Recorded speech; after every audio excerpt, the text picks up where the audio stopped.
Oui. Vous déplorez aujourd'hui la décision du gouvernement d'Édouard Philippe de revoir drastiquement à la baisse le nombre de contrats aidés, en raison, selon lui, de leur inefficacité dans le traitement de la réduction du chômage. En pratique, cette diminution aboutira à un gel pur et simple du financement par l'État de ces contrats, ce qui n'est en effet pas acceptable.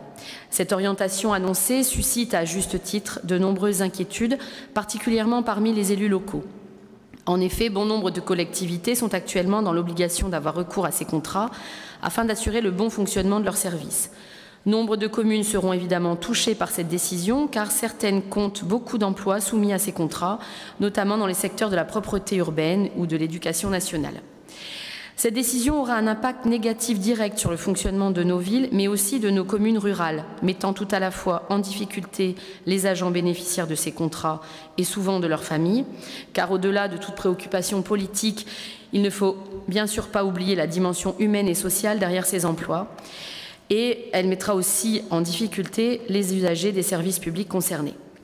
Dans ces conditions, il est indispensable que le gouvernement mette tout en œuvre pour enfin soutenir réellement les collectivités locales qui sont particulièrement malmenées et fragilisées par les récentes baisses de dotation.